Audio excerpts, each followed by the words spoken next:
That's right, I didn't. Go right ahead, Recording in Hirsch. progress. Okay. So welcome to the fifth part of the Heraldry 101 sessions. Um, this one's going to be a lengthier session because there's a lot of material. Um, we're going to be looking at monsters and we're going to be looking at inanimate objects, and there's a lot of ground to cover. So just hang in there. I'm going to try to keep it as interesting as I can as we go. So general stuff here, reminders. This is part 5 of 6. They're aimed at SCA heraldry, and I haven't actually seen anybody that wasn't an SCA or show up to the classes, but there you go.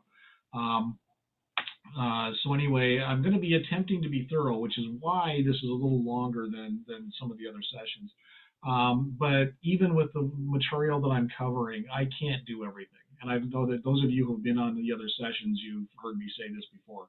Heraldry is a big topic, and it's something that's been being done for hundreds of years, and there's a lot there. So I'm going to cover what I can and give you pointers and all of that. So there we go. And you're not expected to memorize. So once again, I always bring this up because there's a lot of material here, and you can't possibly be expected to memorize all this material. So don't worry about it. The notes will be available soon after the class is over, and the video will be available when Sarah has the time to get the video off to the people that need to put it up on the Kingdom YouTube page. So once that's available, we'll let you know. So okay, so the usual stuff. Microphones are off. Sarah will keep an eye on chat, but I'll also be keeping an eye on because Zoom changed things from when I started putting all the lessons together to where they are now, and it pops up a little thing that tells me if there's a question or something in chat. So I try to monitor that too, since it pops up. Otherwise, if you have a question, write it down. I'll try to answer them at the end, although we've ended up usually with no questions at the end or very few questions at the end. That's how it goes. But it is important. Questions are important. I've been a teacher on and off professionally and just as a hobby thing and so on for many, many years. Questions are very important to understanding the material. Because if I say something and it makes absolutely perfect sense to me, it may not make any sense at all to you. So questions are, you know, kind of what drives a lot of stuff. So okay, so the goals. This is the last lesson with charge where we're going to talk about charges. We're going to be looking at the monsters, which of course is kind of popular because, well, you know, this is the SCA. The last area we'll look at is pretty large as well. It's the overall category of inanimate objects, which covers a huge amount of ground. And again, we can't cover everything, but I'll try to get you at least a good majority of some of the options that you can look at. And again, get you thinking along those lines of what is possible. So, okay, so monsters. So the first thing that comes up here is, and this is a really important question, how do you define a monster when it comes to heraldry? Well, if we look at heralds in period, they worked off of the idea that if it wasn't a natural creature, it was a monster, and that means creatures from mythology, dragons and griffins and all of that, but also monsters where you add a pair of wings to something and it becomes a monster that way. So monsters is kind of a fairly large category because of all the potential of what you can do. So Fox Davies does make a note in his chapter that deals with monsters where he says that they have a basis in nature. So what he's talking about is that a lot of what we call monsters have something that they're based on. Some of them are just a misinterpretation of what a creature looked like, and we'll see that in some of what we're doing, and so on. One of the things I'm going to be talking about, I'm going to bring up periodically throughout the discussions on monsters, is I had mentioned this book in a previous lesson. T.H. White, who is the author of The Once and Future King, which is what he's more known for, did a translation of a 12th century bestiary called the Book of Beasts. And there's some really fascinating descriptions from the 12th century of the mythology of where some of these creatures came from. And I found it absolutely fascinating. So if you print out the notes or you just look at the notes, there's a lot more material that I'm going to be describing in class because I just don't have time. But because I just thought it was so much fun to see what the medieval mindset was back around that period when talking about some of these creatures. They're just kind of fascinating. So some of the stuff in here do have natural counterparts. I mentioned when we were talking about tigers and dolphins and so on that you have a natural tiger or a natural dolphin, but you also, if you just leave off the word natural, you get what we consider in heraldry to be the monster version. So you have the tiger, sometimes spelled Tyger, but it's still the monster version of a tiger, and the same thing for the dolphin. Um, and another thing that's kind of interesting is that when we're dealing with monsters in period, a lot of what we call monsters were not really used as much in armory or heraldry as in the full achievement of arms. So they were used as supporters, or sometimes in the crests for the top of a helm, or somewhere in the background of the compartment or whatever for the full achievement of arms. The SCA, because of its heavy-duty overlap with the science fiction and fantasy world, especially in the early days, but even now, we kind of co-opted some of those monsters and started using them in the heraldry itself more than you find in period heraldry. So you can also combine parts of creatures.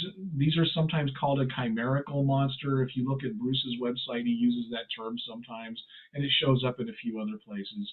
And the idea is that a chimera is a creature that's made up of three separate creatures. It's got parts from three different creatures, which is why the term chimerical comes in. This includes adding wings. It includes all kinds of stuff. And we'll take a look at constructed monsters at the end of the discussion on monsters because it's kind of an interesting idea.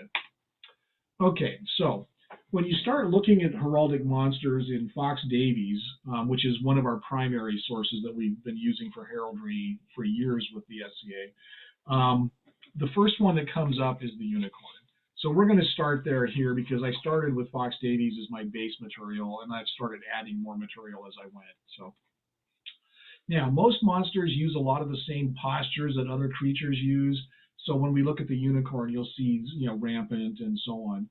When we look at winged monsters, there are a few cases where they have different terms. And just like this is heraldry, it's not it's consistent up to a certain point, and then it has a lot of inconsistencies. And it's just the way it works. And there's no, I can't tell you why a specific term is used in this case, but not in that case. So it's just one of those things. The most prominent feature of a unicorn, of course, is its single horn. The English version of the unicorn is based mostly on the horse. I do want to point out that, again, going back to that beast of the Book of Beasts, which T.H. White had translated, he talks about unicorns as also being called the rhinoceros by the Greeks because it has a single horn. And let's see, he describes the unicorn as a very small animal like a kid, meaning a goat, excessively swift with one horn in the middle of his forehead, and no hunter can catch him. But he can be trapped by the following stratagem, and it's the one that you probably heard of. You take a virgin out to the woods, you have her sit down underneath a tree, and the unicorn lays its head in her lap. And that's exactly what he's talking about here. And this is probably one of the places that myth comes from. Okay. So anyway, let's see. The last part, he mentions the unicorn often fights with elephants and conquers them by wounding them in the belly. It's like, well, okay then. So anyway, I just thought I'd mention that. The images here are mostly from Fox Davies, the ones that have numbers. But I gave you 4 different versions of a unicorn rampant because you'll notice that the Fox Davies ones are really super decorative, especially that second one with the mane just flowing all over the place and all these tufts of fur all over everything, and so on. Where the one from Child, which is the third one, is a lot more simple. And I actually made a piece of jewelry for a friend who had a unicorn or had a unicorn on his arms based off of the one from Child. It was an interesting experience. But anyway, because it was a technique I hadn't really perfected yet. But anyway, And then you see unicorn pass into unicorn state. And so the idea is that unicorns pretty much use the standard standard postures.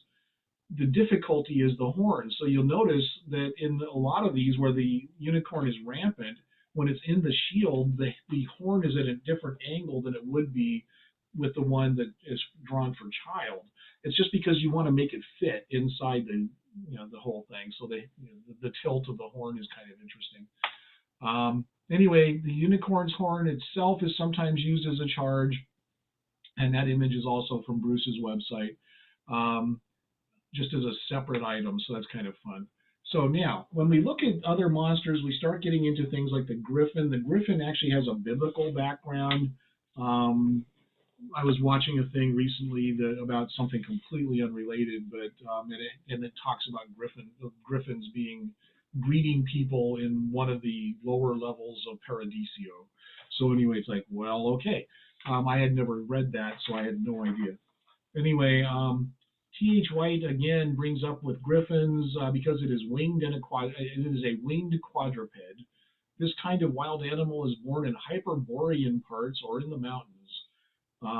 Anyway, it's just like some of the descriptions are kind of fantastical all on their own, even in the 11th or 12th century here. So anyway, the main thing is with a griffin is that it tends to have the body of a lion. It has wings and head of an eagle, except that the head of the eagle also has mammalian ears. So the ears are these, usually shown as the pointed ears like this. So I'm not even quite sure what mammal those are. Those aren't lion's ears because those tend to be rounded. So it's kind of interesting. But anyway, notice that a griffin rampant is called a griffin segrant, and that's because it has wings. Okay, so one of those interesting, not quite sure why we have to have a different term there, but there we go. There's a version of the griffin that's called a male griffin. It doesn't have wings, but instead it has spikes, which are considered by various sources to be either flame or rays of light coming out of the joints and coming out of other parts of the body. And you'll see there are two different versions of that. The one from Fox Davies, the one with the number on it, the spikes are actually kind of small, but there are other examples in various sources, and that's what Bruce is using of a male griffin. There are these really huge spikes coming off of it, and that's what's showing in this image. The other part of a male griffin is that it actually has its own term. It can be called a keithong. Again, I don't know why. I did a bunch of looking, and I cannot find an explanation for why the term keithong. It's probably out there somewhere, and I just missed it. But there you go. There's a lot of material out there. It's kind of an interesting one, but you have a choice. You can call it a male griffin, or you can call it a keithong. Either one is correct. Some people might want to use keithong because they like the sound of it, that kind of thing. So related to the griffin, at least sort of, are two monsters. One is called the Ophiuchus. It's made up of the head and wings of an eagle, the body and legs of a lion, the mane, ears, and tail of a lion. Let's see, mammalian. I'm sorry, mammalian ears. So again, you get the pointy ears. Except that the Fox Davies one, you don't really see the ears. So I'm not quite sure what's going on there. And then it says the tail of a camel or bear. I don't understand some of these, and this is one that I cannot find an explanation for in pretty much anything except that it exists. It's in heraldry, so it shows up in various heraldic displays and so on. The hippogriff you saw in some of the Harry Potter stuff, at least, if nothing else. But it's a shown with a griffin's head, wings, and foreparts, and the hindquarters of a horse. And what we're seeing here is a hippogriff segrant, again, because it has wings. Otherwise, it would simply be rampant. Okay. So, and here's one I'm sure people have been waiting for, is the dragon. So the dragon has a long history going back into references in the Bible and references in all kinds of other tomes and so on. It's typically considered to be a serpent or a monster with spikes, barbs, bat wings, talon feet, a barbed tail. What you will see is a wide range of displays of how they look. Although honestly, I find it interesting that Child's version, where she often draws things a little differently, actually looks an awful lot like the Fox Davies dragon in this case. Um, but we basically, when they are sagrant or rampant, um, I noticed that for some reason both of these books used rampant for the dragon, but again within SCA heraldry, because it has wings, we tend to use sagrant. Um, One of those fun little dichotomies, I guess. There is a variant of the dragon called a wyvern. Now I can't find much in the way of explanation for why you have a wyvern and a dragon. The big difference is that the wyvern only has two legs, where a dragon has four. The only conjecture I found that made any sense at all was it's an artistic variation of a dragon. Somebody saw the description of what a dragon looks like and drew it with two legs instead of four. But within SCA heraldry, they are considered to be different from each other, and that's an important point. So if you have two devices that are very similar and you're trying to compare the two of them, there is a difference between a wyvern and a dragon. So all the fun little bits. And again, T.H. White has a nice long description about the dragon and how it survives, and it's huge and all of these good things. It's loads of fun. Now let's see, dragon related. So when I talk about dragon related, I'm talking about creatures that are either specifically called dragons, like the first image that shows up here, or dragons that have parts, or creatures that are part dragon and part something else. So the first one is the East Asian dragon. It has no wings, and it's drawn in the style of the country it's from, China, Japan, whatever. So if you were going to try to register an East Asian dragon, you would actually have to define it as a Japanese dragon or a Chinese dragon or whatever, and you would draw it in that fashion. This is considered to be a step from core practice, a term we'll talk about in more detail in the last lesson. It's come up a few times before, but anyway, we'll talk about it in more detail in the last lesson. We also have a Naga, which is an Asian mythical creature. This one has multiple heads, and you could compare that to the Hydra, which is a known creature, which has an interesting history all of its own. And again, the Book of Beasts has a lot of fun. I really encourage you to look at some of these notes, because I'm not going to try to read all the detail. But anyway, because some of it gets kind of lengthy. But anyway, there's some fun stuff in there about where these creatures came from and so on, at least according to that particular book. The lion dragon, I can't find any explanation for at all. It's part lion and a dragon's tail. I mean, or the tail of a wyvern, whatever. So I can't find any explanation for where that came from, but it shows up in a variety of different books. So there you go. That's the Amphisbaena is fun. It's a dragon with bird's wings and a head at either end. Although in the Beast of Books, it's actually kind of a bird with an extremely long neck for both heads, but one head is coming out of the rear end of the bird, and the main head is holding the head of the bird, and it rolls itself into a roll and rolls around, and that's how it moves, which is even weirder. So there you go. The medieval mind, it's kind of fun sometimes. The cockatrice is typically shown as a wyvern with a cock's head, reputedly hatched from a cock's egg. It can kill with a glance. This is sometimes confused with the basilisk, which is the last one shown here. I find the basilisk fun because you find different versions of the basilisk depending on what your source material happens to be. The basilisk here is basically a cockatrice, but with a dragon's head on the end of the tail, which is kind of strange. The one that you're probably more familiar with is the one that was used in, again, the Harry Potter books, which was a serpent. They all have the difficulty that looking at them will kill you. Or having them look at you will kill you. So, it's one of those fun little bits. And that's a recurring theme for them. And there's a whole thing, again, in the Book of Beasts about how a cockatrice can kill from a distance and so on. And it's kind of fun. It's very weird. Anyway, so the Pegasus, we all know what a Pegasus looks like, but we'll give you a couple of examples here. It's a horse with eagle's wings. It doesn't appear to have a default posture. If it's rampant, we tend to use Segrean again. The third image is from Child, and for some reason she put it in an unusual posture. I actually mentioned this on the slide as well. I would either call that salient or rising. I wouldn't necessarily call it volant, which is a term used for flying birds, because it's used for birds, and I don't recall it ever being used for pretty much anything other than birds.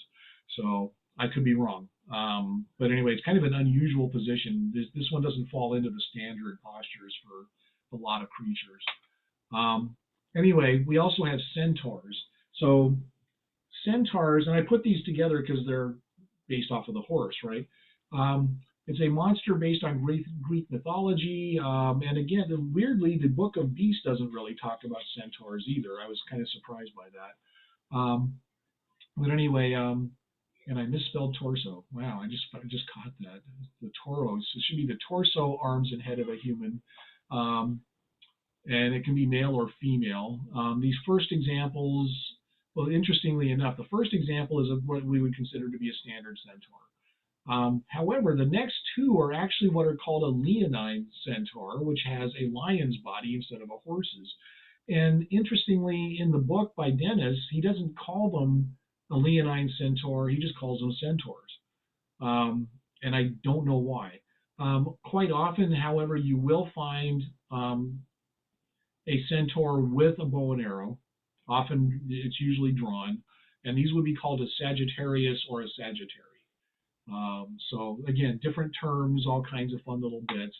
The last, a centaur proper, Caucasian human torso by default, a brown horse's body by default. So if you simply call it a centaur proper, that's all you have to state if that's what you're using. If you want to use different colors for the human part of the horse, or you want to use different colors for the body part of the centaur, then you would need to define those explicit. When we use the terms passant, statant, rampant, and so on, they're actually talking about the horse part of the centaur. So this last example is from the SCA arms of someone, and it's a female centaur rampant vert. So literally what you're seeing is the horse is rampant. The horse part of the centaur is rampant. So kind of an interesting creature. They don't get used as much in period heraldry as they do in SCA heraldry, but again, that's how things work, right? So now, the rest of the monsters I'm going to talk about, I kind of break into different categories because it just makes it easier to kind of group them, but they're not necessarily found in like Fox Davies or any of the standard books that way. It just made sense to me. So I have what I'm calling land-based monsters. And what I'm talking about here are things like the heraldic antelope. Now, when I was looking at the heraldic antelope, I could not find any examples of a natural antelope in both the period resources that I've got, or the standard resources that I've got for heraldry, or in SCA heraldry. I found that there are only like 3 examples, and 2 of them are antelope heads, and they're natural antelope heads, but they don't have the full body. But we all pretty much have a good idea what a natural antelope looks like. So what we have here for the monster antelope, or just simply an antelope, we have the body of a deer. It has tusks, a lion's tail, and serrated horns. Now, in the Book of Beasts, T.H. White's translation talks about this as the horns are shaped like a saw, with the result that it can cut down very big trees and fell them to the ground, which is just the weirdest. Yeah, it's one of those things you just kind of wonder, why in the world would you have a creature that did that? But anyway, and there's a whole other bit in there about them not being easy to hunt and the way that you catch them and all kinds of fun stuff. Anyway, kind of an interesting creature though. I love the little tusk off the nose. That's one of those things that you find in various heraldic monsters. The heraldic tiger, we talked about the natural tiger in an earlier lesson.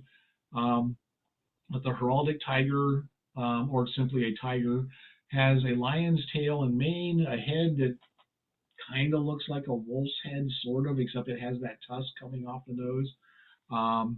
So again, just kind of these odd little things. The camel leopard is one of the weirder ones because it's obviously a giraffe. Okay. And that's quite literally, if you look at it, if you look at a cross between a camel and a leopard, well, you've got the leopard spots and the leopard color. So by default, it's going to be a tawny gold color, and it's going to have black spots on it, right? So what is assumed, and even in the Book of Beasts, T.H. White actually has a description about how this was probably something that was described to a herald because they had never seen a giraffe. And so somebody described a giraffe as being a cross between a camel and a leopard because that was the closest they could come up with to describe it. So just kind of these odd little things that come up in heraldry. Okay. Now the Enfield is one that made me crazy. I spent a huge amount of time on this one because I just cannot figure out why this creature even exists. It has the chest of a greyhound, the head of a fox, the talons of an eagle, and the hind legs and tail of oh great, this is on top of a wolf. I can't find anything that explains it. I've looked all over the place. I've searched the web. I've searched every book I've got. There is no description of why an Enfield exists. And there are books that talk about the Enfield. If when they talk about it at all, they talk about it's used in the arms of the borough of Enfield in Great Britain, and that's about it. I mean, so it's kind of like, okay, somebody came up with this wild combination of parts and called it an Enfield. So there you go. So, yeah, a few others that you're probably familiar with. We have things like the Sphinx. We have the first one, which is from Fox Davies, is the Egyptian Sphinx, which was pretty much almost never used in actual heraldry, as far as anybody can tell. Bruce says so and so on, and it's one of those weird ones that, I don't know why it shows up in heraldry at all. But there you go. It was used possibly as part of somebody's achievement, is all I can figure.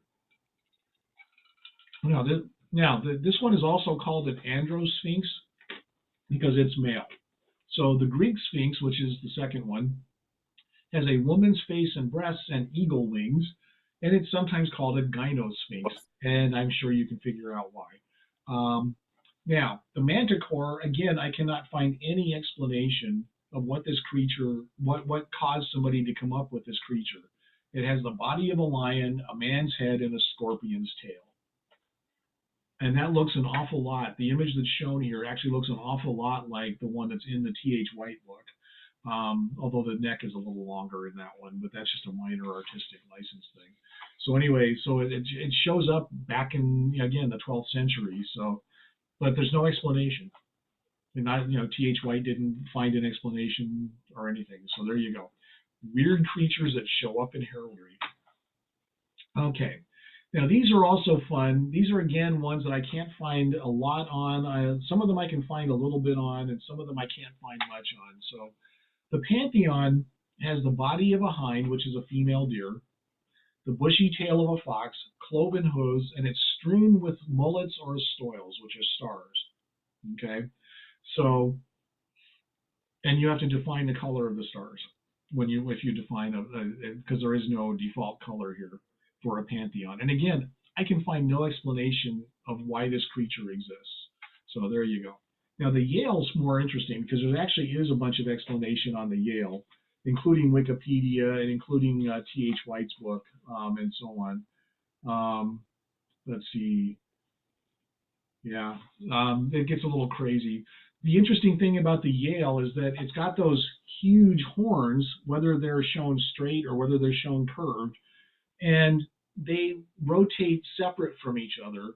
And one of the explanations was if it goes into battle, it can rotate one of the horns behind its head and only attack with the other horn.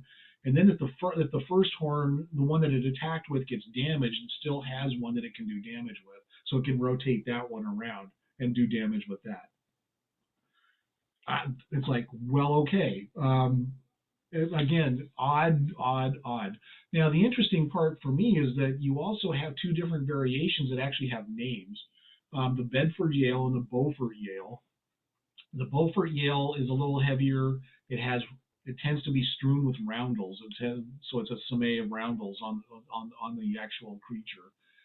Either one is usable in the SCA. If you want to use them, I would recommend that you actually define which one you want to use.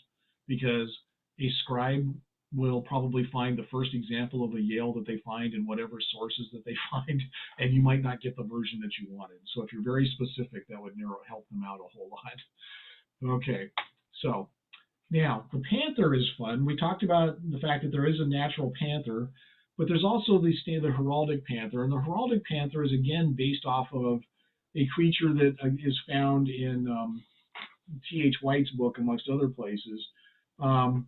And he talks about how it's a very gentle beast. And one of the things that we see here is that it tends to be inflamed out the ears and out the mouth. But what this really apparently is its sweet breath after it is eaten. And it has this very sweet breath.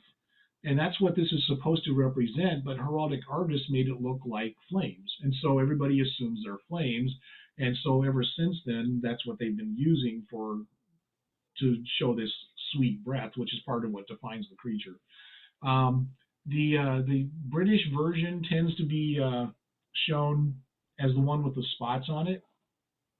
And sometimes the roundels are multicolored. So you might have, various colors on top of a white creature, or you might have white and gold spots on top of a black version of a panther.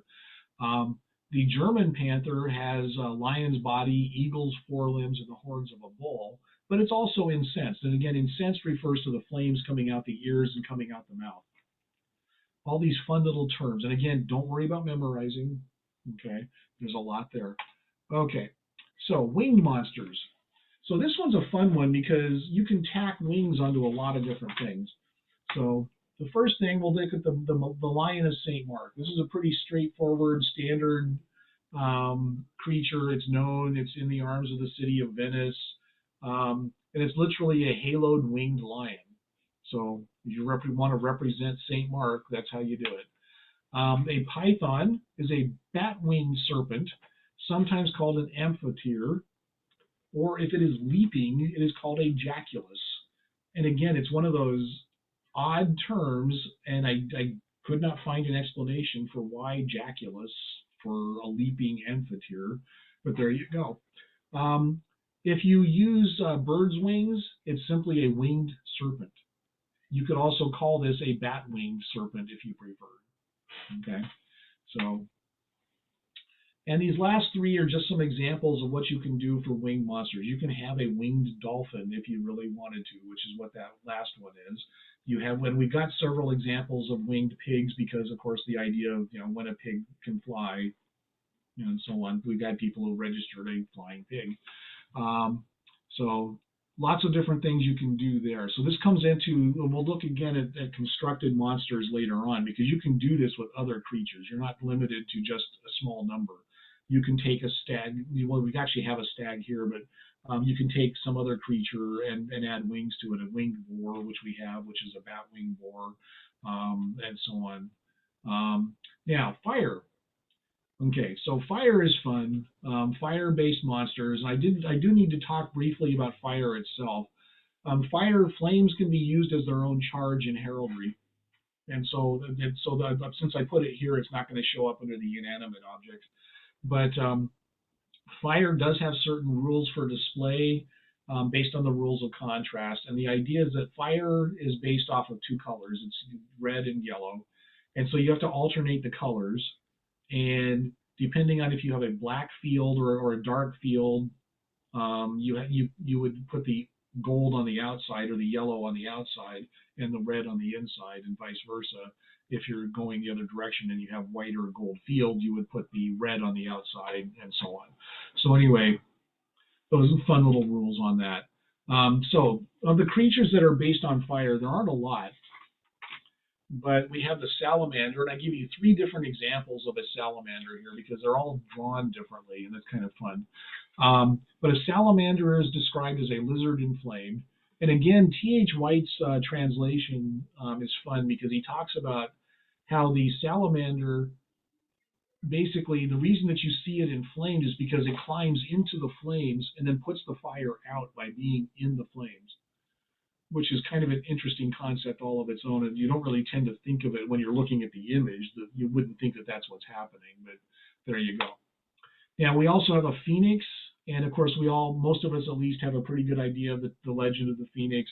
When it reaches old age, it dies and it goes up in a cloud in a bunch of flame, and when it rises again from the ashes, born again, and it's young and all of that good stuff. So I give you three different images of a phoenix here. Again, partially just to give you different examples of how they could be drawn. They're often shown with a crest like the second two. But Fox Davies doesn't put a crest on them on the one that he's using. He just does just a straightforward demi-eagle, which is a half eagle, but it's coming out of flames. Okay. I really like the one from Child. I just like the elegance of it, but that's just me. Everybody has their own preferences for art styles, so there you go. And the last image on this slide is a Firebird. I figured that kind of made sense to throw in here. We don't see them too often. This one is a Russian Firebird. And again, they tend to be colored as flame. Okay, so if you're doing them, there would be two colors. So it'd be red and gold. So water-based, and we're all familiar with water-based monsters and so on. We're going to start off with the human-based ones because those are the first ones to come to mind. And so we have a mermaid, and a mermaid is often shown holding a mirror and looking at herself in it, and this is called a mermaid in her vanity. Okay, it is not required that you have the mirror if you want to have a mermaid. You can have a mermaid holding a spear or other things, but this is kind of a standard default mermaid. Okay, a mermaid with two tails is called a Melusine, and this is actually the default posture so that you can see both tails. Okay. The continental version, this is actually what Bruce calls as a continental version of a mermaid. I find this one kind of a weird one, and you see this on your Starbucks cups, except she's a little more modest. And actually, Bruce notes on his webpage, I think somewhere, that the Melusine tends to often actually have something on top, but not always. So. Now, a male mermaid is a merman or a triton, and if the merman is armed, maintaining a spear, for example, you have to actually specify that. So in this case, we have a merman maintaining a trident. Okay. So again, two different examples. One of the things I find interesting here is that Child often draws little bits of little lines in here to represent the water. It's not really necessary for heraldry. It's an artistic license thing. And part of that is because, again, often these creatures were more shown in achievements of arms than they were in actual heraldry and period. So, now, other water-based creatures. So if you look at a lot of what's out there, it really looks like you can just take a creature and attach a fish's tail to it and call it good. And honestly, pretty much true. You can take pretty much any creature and put a fish tail on it. Now, the standard ones we have are sea lions. And again, this doesn't look a whole lot like, a natural sea lion. By default, they are erect, which means their posture is up. A seahorse, and again, this doesn't look anything at all like a natural seahorse. So there's that. The interesting one of all the sea creatures is the sea dog or a lote. It doesn't look like a standard sea creature because you haven't tacked a fish's tail on it. It's just been modified. It has scales. It has effectively a beaver's tail. And it has the fins across the top and so on. Kind of an interesting creature. With all three of these creatures, you can use natural feet instead of the webbed feet that you would get with a sea creature. This is artistic license, but if it's important to you, then you might want to make sure that if somebody who's doing a scroll and a word scroll or making something for you knows that it's important that you have the webbing or not. So, dolphins, and again, we talked about this, again, back when we were looking at fish. Fox Davies puts these under fish, but this is a case again of probably some sailor explaining to a herald what a dolphin was, and it's a fish, so he makes it look like a fish. We all know that natural dolphins don't look anything like this, right? So The other part is that if it is called proper, it is vert detailed gules, which means it's green with red details, which is kind of fun. So anyway, but you can also have them again any other color tincture that you feel is necessary. And of course, you can use natural dolphins. There are plenty of natural dolphins registered in SCA Heraldry. And a sea serpent. Now, this one's a fun one because sea serpents are not found. We cannot find any examples at all of sea serpents being used in heraldry. They are shown on a lot of maps. However, they're part of the, here, they're beyond here lie dragons and all of that good stuff, the end of the world, and you'll have these, sea serpents on the maps. The default posture for a sea serpent is ondoyant, which is wavy. And they have been deemed usable within SCA Armory. So this is one of those weird cases where somebody just, one of the Laurel Sovereigns of Arms years ago decided, yeah, it's okay, we can use them. And they allowed them, and so therefore we have the ability to use sea serpents in SCA Heraldry.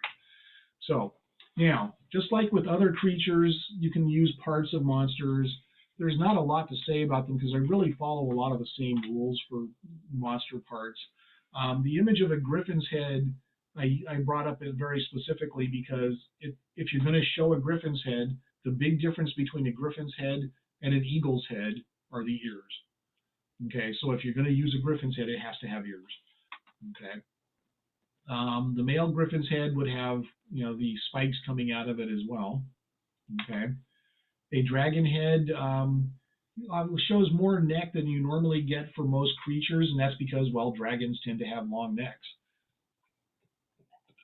And they're often used on Drakars or Viking ships, and we'll take a look at ships later on. So this example would be called cooped close, or simply, or maybe even just simply cooped. It's because of the angle. It's a little confusing, but there you go. And we have Dragon's Wing, which is also basically a bat wing. And I'm using the SCA arms of James Greyhelm because that was the first one to come to mind, although one of the Baronesses of Rivenoak currently has a couple of these as well. But a Dragon's Wing shown here. And there you go with those. So those are the monster parts. So humanoid monsters. And of course there's monsters that are based on humans, right? Humans have their monstrous nature, right? So let me flip to that. Okay. So humanoid monsters by default are Caucasian. And you need to specify, like you do with humans, the color of the hair. So crined is the term that's used to determine their hair. So if you want them to have gold hair, they would be crined or, that kind of thing. The angel is a human with a pair of wings. The default posture is statent affronti, wings displayed, and they're typically displayed in this form, inverted, as opposed to with the wings up like you typically see with the eagle or something. A standing seraph is an SCA invention, but it's based off of the heraldic seraph, which we'll see on the next slide. It's an interesting one because again, it's one of the angel forms. If you look at a lot of the material that's not necessarily in the Bible but was published from the Catholic Church and so on, there's a whole lot of descriptions of the different choirs of angels, and this is one of those things. This is the wings of a seraph tend to be rainbow colored, which is kind of an interesting concept and very colorful, if nothing else. Anyway, so you get a fury is a winged woman with serpents for hair. Basically, it's kind of a winged gorgon if you think of the gorgon, but they're not called that. But the blazon for the fury shown here is a fury statent affronti, wings displayed, and notice the wings would be displayed elevated because they're up rather than down. Okay. A satyr, we've all, if you've read any Greek mythology at all, you're familiar with a satyr. Torso of a human, hindquarters of a goat. He has horns, and he's usually playing a panpipe. Okay, pretty standard for the satyr. And a troll. Now the troll is fun because we're all used to thinking of trolls, whether you've seen the Harry Potter movies or whether you've read Lord of the Rings or all the other things out there that have trolls. It doesn't look anything like this. Okay, And again, I cannot find an explanation for why the troll looks like this, but basically it has no head and the face is in the torso of the body. Okay, it has clawed hands and feet. It's often shown holding the tail, and it's shown a fronty, so you can see that there's a face there. It's not just a decapitated body. So there you go. Trolls are a very odd creature for heraldry. Okay, now monster heads. So when Bruce has a section in his page in his website on human heads, and so these show up there, and I put them into the monsters because it makes more sense. So a heraldic cherub, which again is based off of all the choirs of angels and all that, is a head with wings.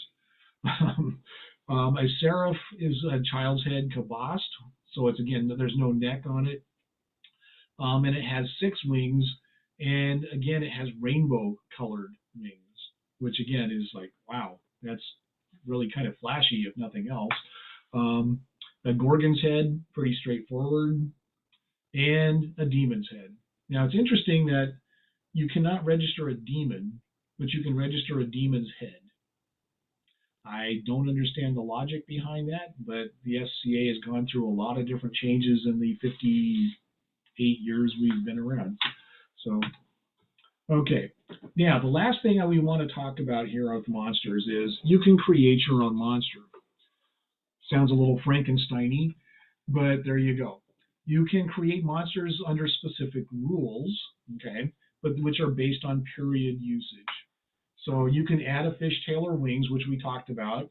So you can create a sea stag, a winged stag, or a winged sea stag. You can combine them. Okay. You can construct a monster by combining the front half of a creature to the back half of a creature. And that one came up because, and the reason this slide even exists is I was doing a consultation with somebody who wanted to register a puka, which unfortunately a puka has way too many forms, and so there's no default form for a puka. But she wanted one that was half horse and half rabbit. And it turns out it's legal. You can do that. So there you go. Okay, now you can combine elements like we've seen with some of the other creatures, head, limbs, tails, bodies. They do have to be blazoned pretty carefully, and I've got some examples in here. So the first one is from Oxenia. These are all SCA because it's trying to find constructed monsters in period heraldry gets tricky. But within SCA, we've got a monster composed of the hind parts of a griffin and the fore parts of a magpie, and it's passant regardant, so it's basically walking with looking backward over its shoulder, and it's facing to sinister. So, but anyway, and that's a badge for Koshka. We have somebody from the East Kingdom, Melusina of Quintavia, and this is her arms. A monster composed of a bat-winged demi-woman with the tail of a serpent, erect, because it's a serpent, so it would be erect in this position. Or, nice simple device in a lot of ways, except the monster is a little unusual. Okay? And the last one is somebody who's been in the SCA for years, although I don't think he's real active these days. This is a Westerner, Elrin of Frasvelg, Sinagwin actually.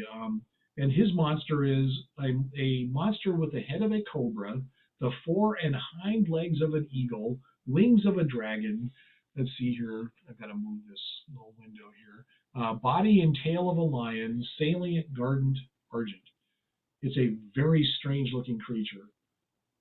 Okay, but it's acceptable. It was registered back in whenever I didn't put down the dates these were registered, but it was registered some years ago, and he's been using it proudly on his. He used it on his arms. There are photos of him with his shield with it on it and so on. There you go. So this gives you an idea of just some of the odd and interesting things that you can do. You've got a good idea of what the quote standard monsters are. And then you can create your own if you really want to go that direction. So that's monsters. So there's plenty of monsters. I didn't get into everything. If you go out to Bruce's website, and again, the links in the notes are in the last slide, and it's in all of the notes for all the different lessons that I use his stuff from. he covers a lot of ground. If you just look for monster, you'll get a huge amount of stuff, and there will be links in some of the text that show you other monsters that are related to the monster you're looking at, and all kinds of stuff. There's just a lot. And if you look at Continental Heraldry, you can often find a monster that may have the same name but looks very different, and we saw that with a couple of things.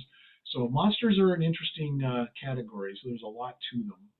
So that's the last part on monsters. Next thing we're going to jump into are the inanimate objects. So anybody have any questions before I jump into that? Sorry, Hirsch, I was a little late getting here. That's okay. Is there a flying unicorn? You could do a winged unicorn. Yeah, it's been done.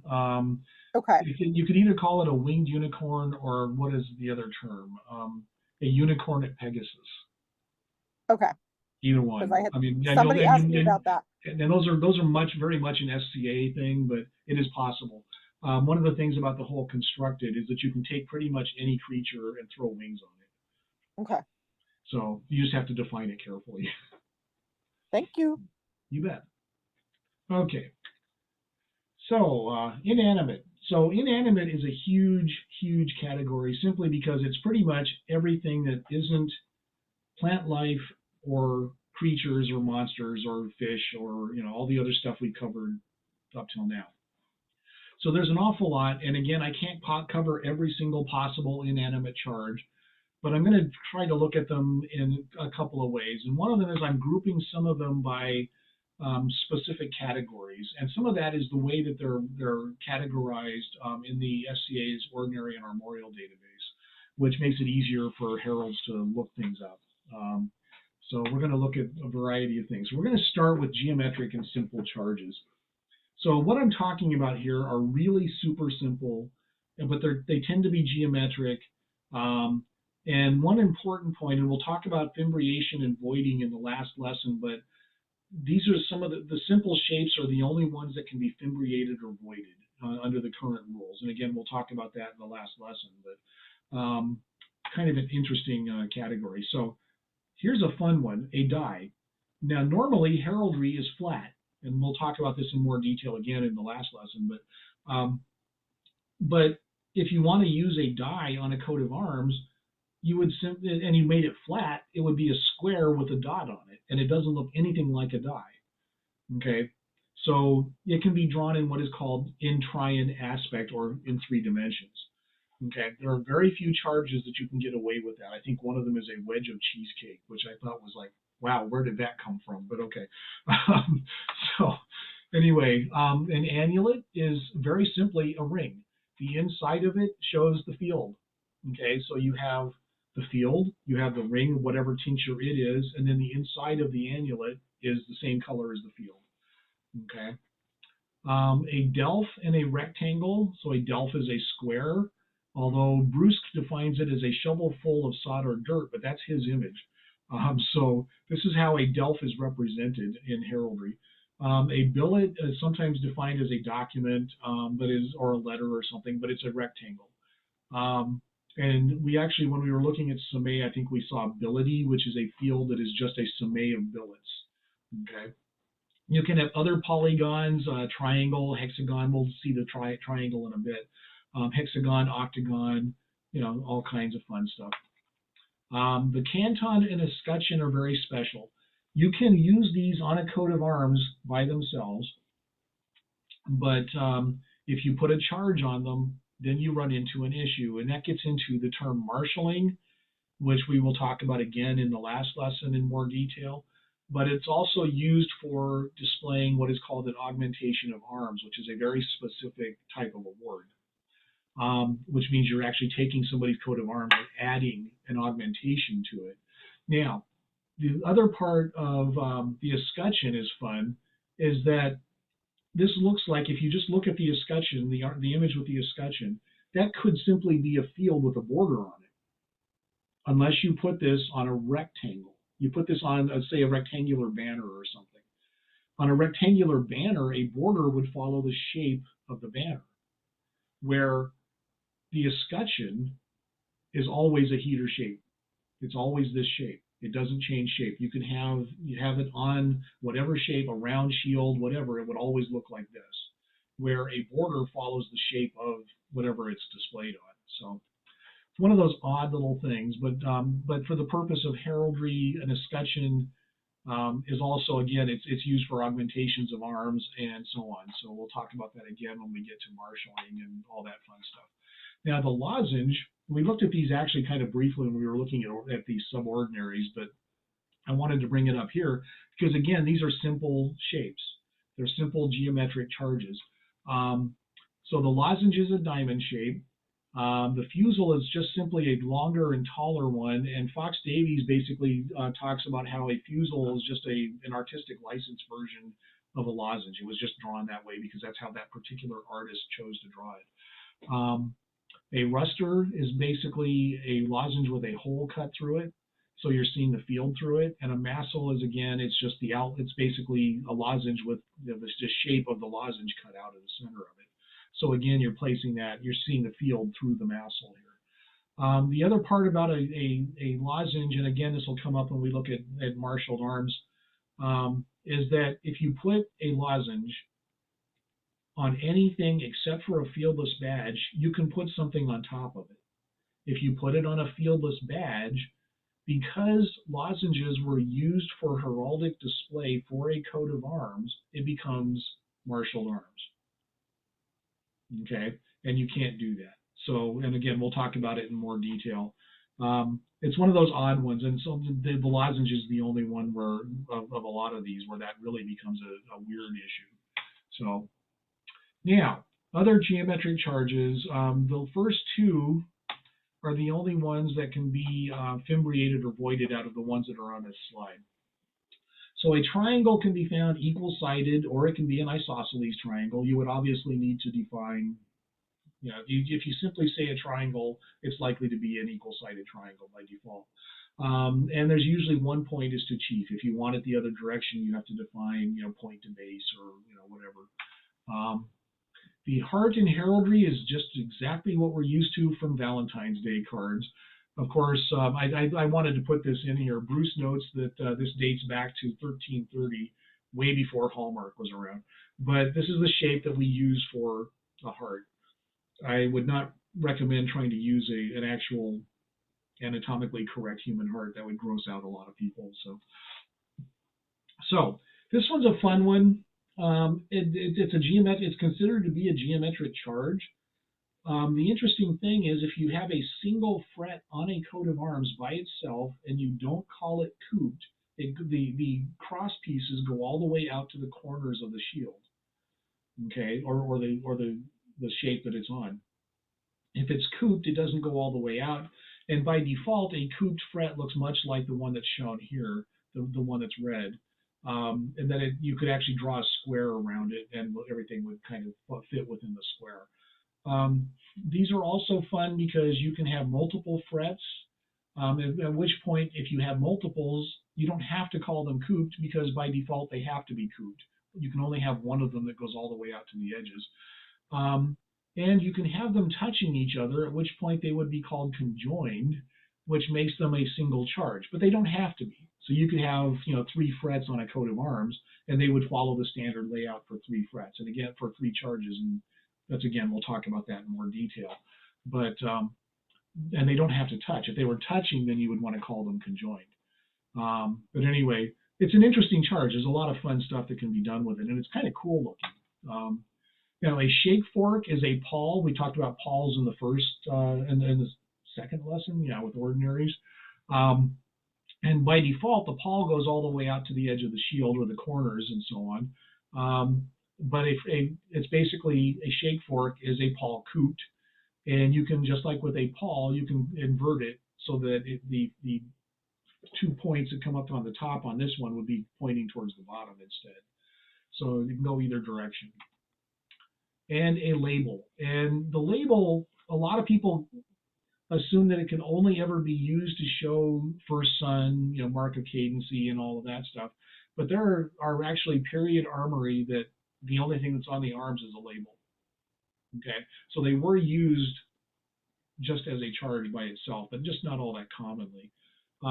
especially once the terms of, the idea of the mark of cadency started really taking a hold in medieval heraldry. The idea of naming showing that you're the first son of so-and-so by adding the label. The label can also be drawn in multiple ways. The first one is one that is very, very common. It tends to be throughout, so it goes from side to side of the device, and it has the dovetail bits on the bottom. But I've also seen plenty of variations where it has straight arms off the bottom. They're usually 3, so lots of, and they can also be drawn in different ways. This one has kind of interesting little pointy bits off the bottom of the points. So artistic license is fun. Okay, now goots. So goots and roundels. Goots are drops, like a drop of water or a drop of something, and roundels are literally just a solid circle. The trick is that within heraldry, things get even more confusing because you can have a roundel azure, which is blue, or you can have a hurt, which is a blue ball. Okay, and if you get the joke, that's great.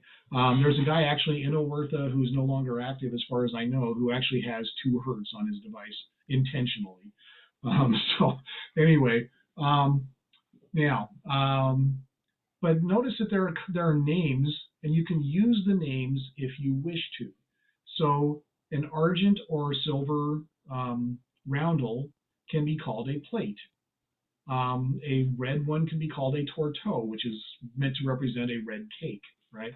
And so on. If you go down, a bezant is a coin, and all of that. So you can use that if you want to. You don't have to. You can use the term a roundel, sable, or whatever instead.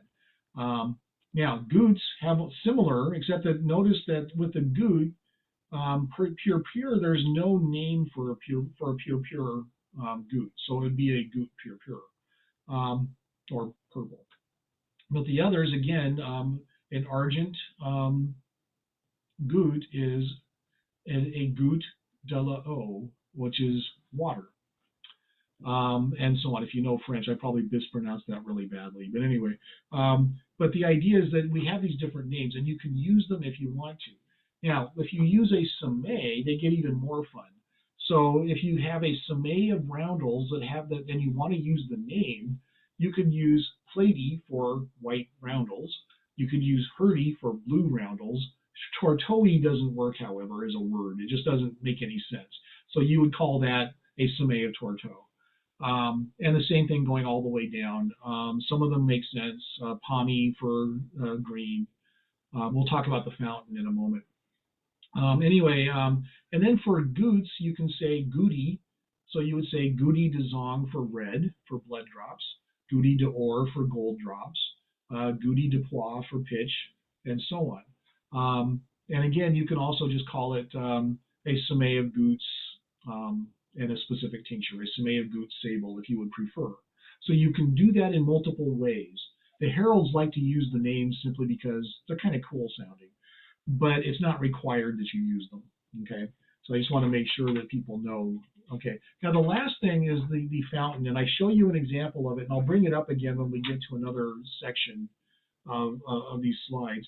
But a heraldic fountain is a roundel that is argent and azure wavy, okay? And the tincture at the top and bottom depends on what the field is. So if you have a red field, then it would be white on top and white on bottom, and then the other lines would all alternate. If it was a white field, not a white field, you couldn't do that really. Well, you could, but if it was a gold field, then it would be blue on top and blue on bottom, and then you would alternate the colors in between. So one of those fun little bits for a fountain. Okay. Now, crosses. This is actually a fairly large category. I'm not going to get into every single possible cross because there are way too many. But we're going to look at a lot of variations on crosses because crosses were important to medieval heraldry. So we looked at the cross as an ordinary in the second lesson that we did when we were looking at ordinaries. And in that one, the cross is equal armed and it goes to the edges of the field. That's pretty much it. That's a cross. Okay. So the cross was important in period armory, and there are lots of variations. crosses that are used as charges are not ordinaries, and it's probably not a good idea to try to use the lines of partition. When you look at some of these crosses, if you were to try to use a dovetailed line of division on them, you would lose the whole shape of the cross, and it would no longer look anything like what it should. So it's not a good idea to try to use the lines of partition on these crosses. So now, if a cross or a cross-crosslet has the bottom arm elongated and pointed, it is said to be fitched or fitchy. So you will see various crosses that say that they are fitched or fitchy, and that's what we're talking about, is the point at the bottom. Okay, crosses as a charge. So the College of Arms has a huge set of categories for crosses, with the idea being that crosses that fit within a certain group will conflict with each other, but they don't conflict with the other groups.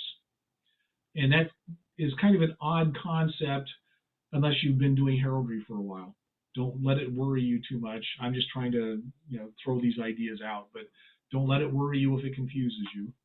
Okay, I'm not going to get into all the different categories all that much. When we're looking at plain crosses, we have what is called a passion cross. And the big difference between that and a standard or a regular cross is that the arm on the bottom is longer, okay? And it's based obviously off of the cross used in, religious uses, and the cross that was used to crucify people on and all that good stuff. A cross couped is literally a standard cross, but it doesn't touch the edges of the shield, okay? A cross of Calvary, and it's very important with Calvary that you put the L in the right place. I was very careful when I typed that, because a cross of cavalry makes no sense at all. A horse's cross, I don't know. But anyway, but the cross of Calvary, it has its own category. It's a Latinate cross on a stepped pedestal. The pedestals actually have a name of greases or degrees. By default, there are 3 steps. If you wanted to have 5 steps, you would state a cross of Calvary with 5 greases or whatever.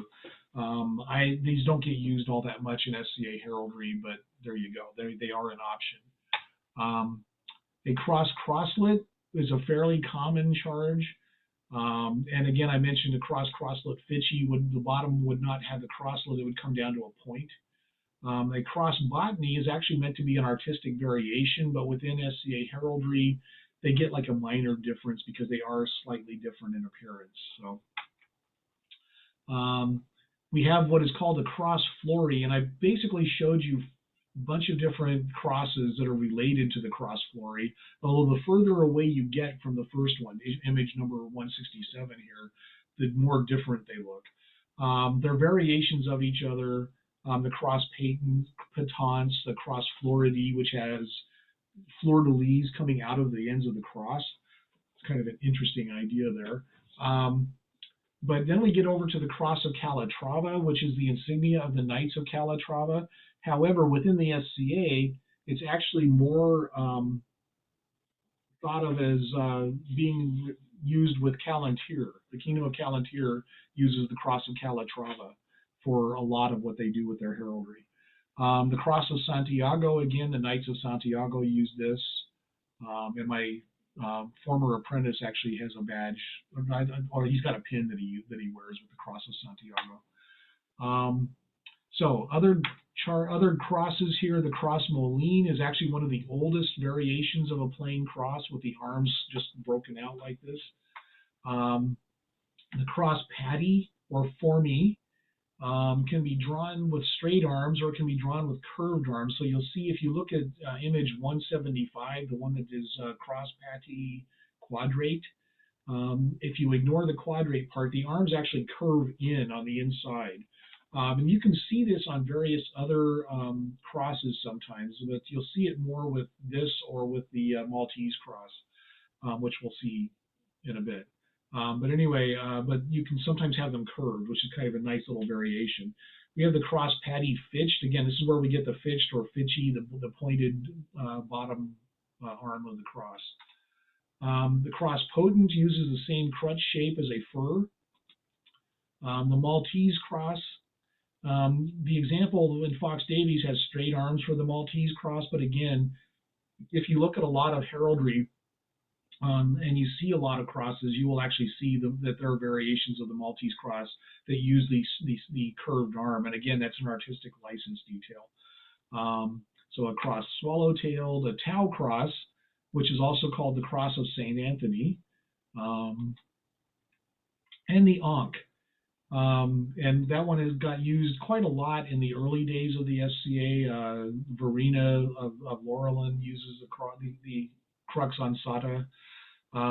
This is now considered to be a step from core practice, and again, I'll explain that term in more detail later on, but it's basically, there are no examples of this being used in period armory, but it's considered to be okay for use in the SCA. However, since it's not something we can document to period, it's considered a step from core. So just one of those terms, and it's actually kind of an important term, but anyway. So a few more, but not a whole lot more. So the cross of Toulouse, and I put this in partially because a good friend up in who's now up in Rivenoak, Jean-Vieve, uses the cross of Toulouse, and it's actually kind of a cool looking cross. The inside of that is actually showing the field. Okay, so that's actually kind of fun. It's weighted. A crucifix. I don't see a lot of those in SCA armory. A cross parted and fretted, which is literally it's cut into parts, and then the parts are interwoven, which is what fretted is referencing to. Fox Davies uses parted and fretty. Within the SCA, we tend to use fretted instead to avoid a fretty field, which is a field that is a somme of frets. So a cross quarter pierce. Now this one's kind of fun because it's literally a standard cross, except that the center square where the arms meet is showing the field, whatever the field happens to be. Okay, which again, that's one of those, I can't find any explanation for why somebody thought that would be something to use, but it's kind of a cool idea. I mean, as an artistic thing, it's kind of cool. So that's what we have on crosses. So we're going to move on to heavenly bodies at this point. So we're going to look at crescents and the moon. So a default crescent looks like the one shown here. The horns are up, so if you simply state a crescent, this is what you're talking about. Now, an important point, and I put this in on the slide here, is that the line and the shading, the line that goes through the middle of the crescent and the shading are artistic license.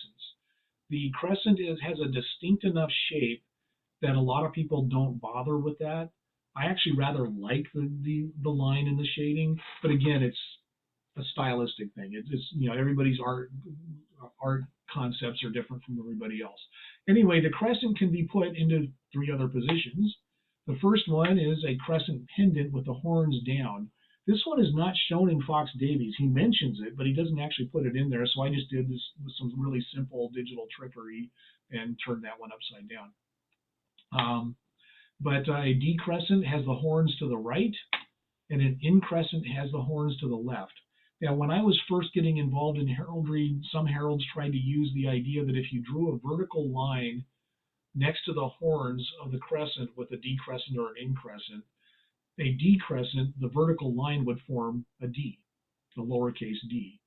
It's like, well, yeah, okay, whatever works to help you memorize it, But there wasn't anything that made any sense with the increscent, so there you go. So anyway, those are those. So this is what you can do with a crescent. You can have multiple crescents on a device and so on.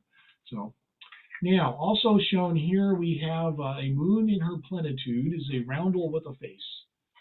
Okay, and the line through there showing the different bits are meant to be kind of a shading bit. It's really an artistic license thing. And you can flip the increscent moon that's on the next image, or the last image on the slide here, which again is a crescent with a face, but it's specifically an increscent. You can turn it the other way and make it a decrescent moon. So now, stars. So stars are fun. Stars get used a lot in heraldry, both modern and period heraldry. Within heraldry, they tend to be called mullets. So a mullet will, by default, has 5 points. Fox Davies makes a note that this is a Scottish star, and that's because of something else we'll look at in the next slide.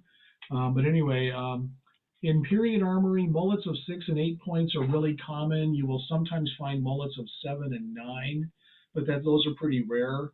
And within the SCA, anything that has more than 8 points, we consider to be pretty much as close to being a sun as you're going to get. And we'll take a look at suns in a bit. So now, a mullet pierced, which is shown here, is considered to be a spur rowel, although honestly, again, Fox Davies calls this a Scottish spur rowel, or spur revel in his case. It's literally a mullet that's been pierced, and again, you're seeing the field through that hole in the star. But it's also noted that these are actually usually 6 points for most heraldry, but in Scottish heraldry, they're 5 points. So you have a mullet of 6 points, and a mullet of 6 points voided and interlaced is often called a Star of David, and of course we all know people that are very familiar with the Star of David. So a mullet of 8 points, and then we move on. So now, stars and suns are related. They have rays, and there's artistic license involved in the way that these get drawn. So we have an estoile, and the important thing is an estoile was often considered to be the heraldic representation of a star, unless you were in Scotland, in which case it was a mullet of 5 points. I don't understand, but there you go. So anyway, an estoile has 6 wavy rays, and it is sometimes, in a lot of the books, is shown with the lines through it as shown here. However, again, this is artistic license. And because it's got a pretty distinct shape, you don't have to have those lines. I like them. I like the definition that it gives, but again, it's an artistic style thing. So, now suns may have a face, which would be a sun in its splendor, or they can be drawn without the face, which would simply be a sun. They have alternating wavy and straight rays, and there's a roundel in the center of them. Okay. The number of rays will vary based on the artist, but it's usually going to be, 12 or something like that. It's going to vary. And again, the rays may or may not have that line through the center of them. And again, it's one of those things. I rather like it, but, there you go. So a demi-sun is half of a sun. It's the top half. Okay, and anybody who's looked at the West Kingdom or been in the West Kingdom for a while will see this popping up all over the place because this is the populous badge for the West Kingdom. So a sunburst is a cloud with the rays of the sun coming over the top of it. Now that was something I was considering when we were working on creating the populous badge, but I decided that cloud bit was just going to confuse the issue a whole lot, so we decided to go with the demi-sun instead. But anyway, that's kind of a fun little bit. And this is actually one of the princes of England, I think, uses a sunburst for part of one of his badges. A comet is an estoile or a mullet with a plume of vapor or fire trailing it, which is called a beard when you're talking about it. If you need to blazon the tinctures, then you would need to give it a specific, you would reference the beard as a separate part of the comet. By default, the head is to chief, and you can blazon this as different tinctures. So you can have a comet, ghouls, bearded vert. You can do all kinds of fun stuff with that. You often don't see them in this posture in SCA heraldry. They tend to be bendwise, so they're at an angle across the field or something like that. So, but SCA heraldry versus period heraldry, there's all that fun stuff. And there's a term called a compass star. Now, the term compass star is actually an SCA term, and it's a mullet of 4 greater and 4 lesser points. One of the stories that I thought was really funny is that the Lion Herald from England went to one of the universities in Los Angeles, and all the heralds in Caid went rushing to go to his seminar. And they were all just thrilled to be there in front of the Lion Herald, an actual, honest-to-God, real-world herald. And they got to talk to him after the seminar, and they were talking about various things. And one of the items that came up was the term a compass star. And he thought that was really kind of cool because it's based off of the idea that if you look at a lot of compasses, they have this star shape on the compass itself. Although they often have a fleur-de-lis top or something on them, but that's a whole other charge. But anyway, but it had never been called that in British heraldry. It had always been a mullet of 4 greater and 4 lesser points if it was used at all. And he just thought that the idea that we had come up with our own term for it, and he liked the term a compass star. So just one of those weird little stories that's like, this warmed the cockles of their hearts, all those heralds that were talking to him about it. It's like, we just impressed the Lion Herald. Anyway, so an important point is a compass star elongated to base, which means the point at the bottom is longer, used to be registerable, and you will see Armory that did that if you go looking around and you go digging around through various things. It's no longer registerable because it was never used in period, and it's a very modernism. As a matter of fact, the West Kingdom College of Arms used to call them a Disney because the obvious reference to a certain entertainment area. So anyway, so those are the basics for stars and suns. There's a lot more that could probably be done. I can talk about some other stuff, but this is really the main parts of the stars and suns. So I'm going to move on to one more heavenly sort of, and that's the lightning bolt. Okay, so the trick here with lightning bolts is that they are not what you tend to think of as a lightning flash, which is in the image that's shown here. Bruce puts a lightning flash on the right side. And it's not what you see on the chest of the Flash on his uniform as he's out running around making time and all that. So a lightning flash is not acceptable for heraldry. Okay. However, the item on the left is a period lightning bolt. Okay, and it's this weirdly squared, and has the arrowhead points on the ends of it and so on. So that's kind of fun. So let's see here. And the last item that I wanted to show you under this is a thunderbolt. It's a winged, swirling pillar of fire thrown from the hand of God or the gods. It's usually shown with a pair of lightning bolts in saltire behind it, which you can see if you look at this. It's a very complex and weird charge, and you don't see it used very often. It does come up if you were to search the Ordinary and Armorial. I'm sure that there are several of them out there, but they don't get used very much. It's kind of an interesting charge, though. Okay, so that's all the celestial stuff. So now we're going to move on to some other things. So we have what are called knots. And of course, anybody who was in the Boy Scouts, the Girl Scouts, whatever other scouts or something else, probably learned at least something about knots, and some of the rest of you probably learned about knots in other ways. A lot of these don't look like those knots. Okay, the one that looks closest is the Bourchier knot, which is the fourth one from the left, and that looks like a square knot. But a lot of these are very specific. A lot of the knots that are used in period heraldry were associated with barons and a specific baron. So the Baron of Hungerford would have the Hungerford knot, the Heneage knot, and so on. So this is where a lot of these come from. It's kind of an interesting idea. You'll notice that some of them are impossible. They don't have ends. Okay, so they're just kind of interesting. They're kind of cool charges, though. I mean, just as charges go, they're kind of interesting to have. And so I'm not telling anybody not to use them at all. I think they're actually kind of neat. But they are interesting because they're kind of inexplicable in some ways.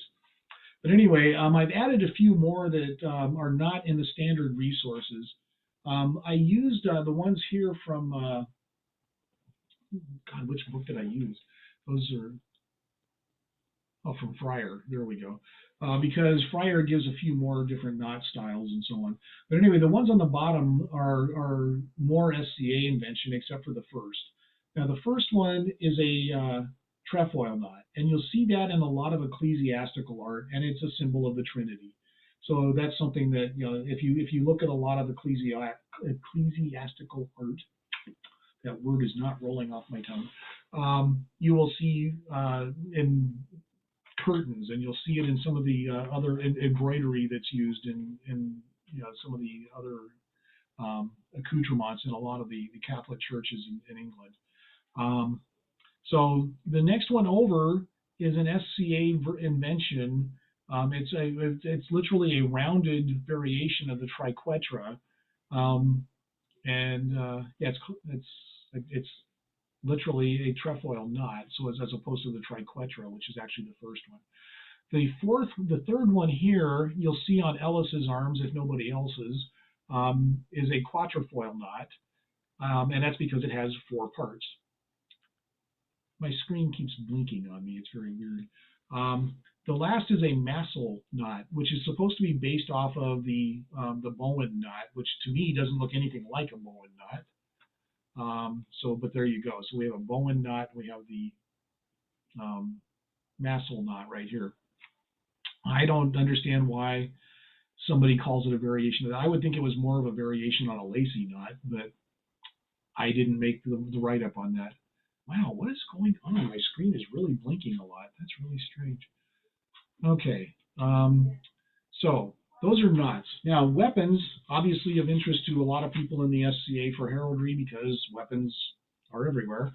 We're going to take a look at weapons in various categories just to break it down a little bit. The interesting part, and this is important for weapons, is if you simply see a sword listed in the blazon for something, it is always in a specific position, and that is what in the case of a sword, the point is up because that's the direction that it would do damage in.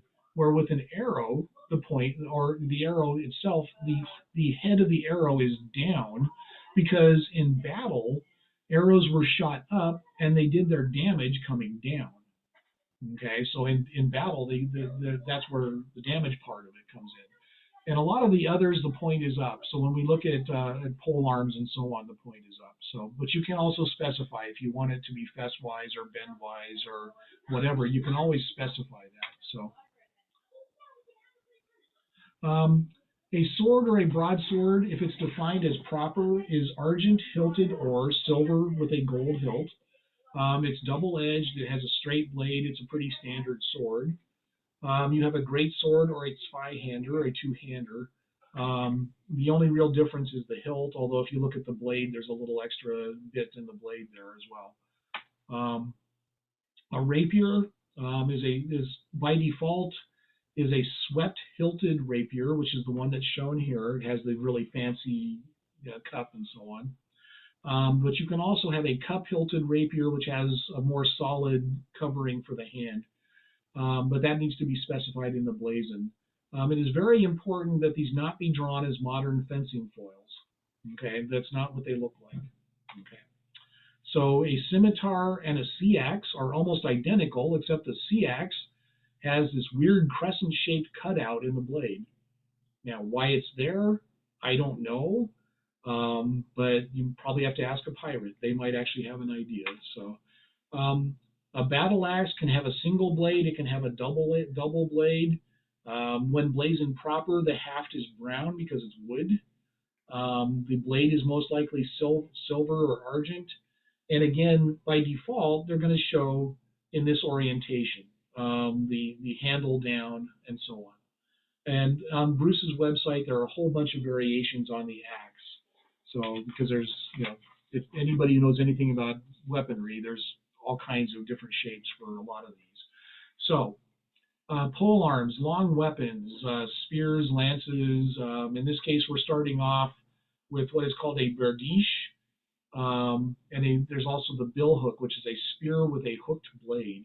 Kind of an ugly looking weapon. I wouldn't want to go into battle against something like that. That just looks nasty. All right. The halberd is in the second image here, an upswept blade, a spike on the end, standard battle axe head, and there's variations and so on. Oh, stop. Good grief. Okay, the next one shows just a plain old spear, and then there's a boar spear, and the difference between the two is the cross piece underneath the point of the spear. If you've ever considered or read about or seen anything about boar hunting, the last thing you want is a boar running up the spear. And so the idea of that cross piece is to keep the boar from running up the spear. So there you go. A tilting spear or a lance or a tourney spear. Okay, so pretty straightforward, although that's kind of an unusual looking with the weird balance on the end of it, but at the bottom part of it, but there you go. And then there's a javelin. Now, Bruce talks about this by pointing out that a javelin within the SCA tends to be a sharpened stick designed for throwing. Fox Davies calls this a lance, but within the SCA we would call it a javelin because otherwise it would be confused with a tilting spear, which is also called a lance, and we're more commonly called that a lance. So it's one of those things where you have to use the right terms for the right charges. You can also use spearheads, just like you can use parts of animals and so on. So I get here a standard spearhead, which can be called a fer de lance, and the boar's head, the boar's spearhead. Okay, now weapons. We get into the distance weapons here. We get a bow used to shoot arrows. We're all pretty familiar with the concept. For the SCA, the default for the bow is palewise with a string to dexter. So this is actually the period form. With the if you just simply state a bow, within the SCA, the string would be on the other side. It would just flip that. I don't know why Bruce chose to show the period version versus the SCA version, but that's the one that I grabbed, and I didn't think about flipping it. Silly me. But there you go. If the bow is fesswise, meaning that you made it horizontal, the string on the bow tends to be to base. And you can also call a bow as a drawn bow, which would then have an arrow, attached to the string and so on. A crossbow, sometimes called an arbalest, and this again is the default position for a crossbow. Arrows, the missile that is used. Again, the default for an arrow is palewise point to base. This one has the fletching a little exaggerated, but there you go. When you call it proper, the arrow has a brown shaft and a black head, but you would then need to define the color of the fletching. So if you wanted an arrow proper, you would call it an arrow proper flighted gules, which would give you red feathers. Okay. So again, there's all these interesting little terms. Multiple arrows can be displayed in a sheaf of arrows. Typically, it's 3, and they tend to be tied with a ribbon where they cross. Arrowheads can also be used, and again, there are specific terms. We have a theon, which is kind of a nasty one. The inner edges are engrailed, making it hard to get them out, and they do more damage. And then there's a standard broad arrow, which has straight lines on the inner edge of the arrowhead. So there's some fun stuff there. There are also variations of flaming arrow and so on. So now, of course, there's more weapons. There's a huge amount of weapons. I don't recommend, if you're looking at using weapons, that you go to the D&D Player's Handbook, because while there was some research done, there are also some weapons in there that have nothing to do with period heraldry and period armory and what was available in period. So I would recommend that you maybe look at some standard heraldic resources instead. So now, architecture.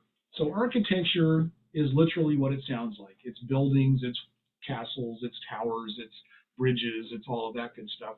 I'm giving you just a small amount here, just because, again, I don't want to inundate you with too much, and we would spend an awful lot of time on this category. So a castle, pretty straightforward. It typically has 2 towers. It has a gate, and anybody from Sinagua would recognize the Order of the Friendly Castle, and the big difference between a standard castle and a friendly castle is that there is nothing barring the gate. So there is no portcullis on the gate. So it's just open. So odd little thing, but there you go. A tower, pretty straightforward. Bruce notes that it's roughly cylindrical, has an embattled top, the door faces the viewer. It has an arrow slit, but that is usually not blazoned at all. Then you can have a tower triple towered, which is a really weird one. It has 3 towers on top of a tower. So there you go. If you want to have a wizard's weird tower, there you go. A portcullis is the metal grill that is typically used for a castle or a tower. and it is usually shown with those chains coming off of it. If you don't want the chains, you have to specify that it doesn't, that something, and I don't know what the terms are. I didn't actually look to see what the term would be, but you would have to define it as not having the chain. But that's a pretty standard charge. It's used in quite a few bits of period armory. The Japanese torii gate is used in Mon, and it is a gateway to a Shinto temple. And it's rather a cool looking item. I mean, I've always liked the Japanese temple gateways and so on.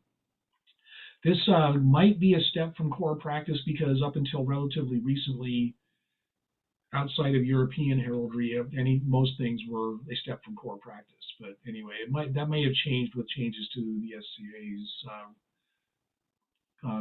scope. Call it scope. Okay, now a beacon is a signal tower. It has a basket that is lit with fire, has a ladder so that you can go up and add more fire to it, or add more fuel to the fire, or simply to light it. The top of the tower is often explicitly blazoned as flamant, and you could then give it specific tinctures if that's what you wanted to do. A bridge, by default, in period armory, goes from edge to edge on the shield.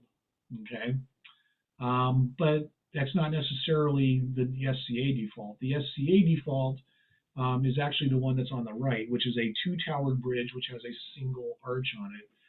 So there's lots of variations. You could have a double arched bridge and so on, but you would have to very explicitly blazon, just like a lot of things. An altar is a stone block or pillar, has a flame on top, and again, you can explicitly blazon the flame a specific color by using the term flamant. And then there's a pavilion, which I threw under architecture because that's the place that made the most sense. We're talking about places that people live, and within the SCA, we live in pavilions, right? The default is a single pole pavilion used for tournaments and so on, a tourney pavilion. But Bruce also notes that there are examples of wider pavilions with multiple poles and so on. So you would have to define those fairly explicitly, I believe. Now, other parts of architecture, just a little bit more, because again, there's always more.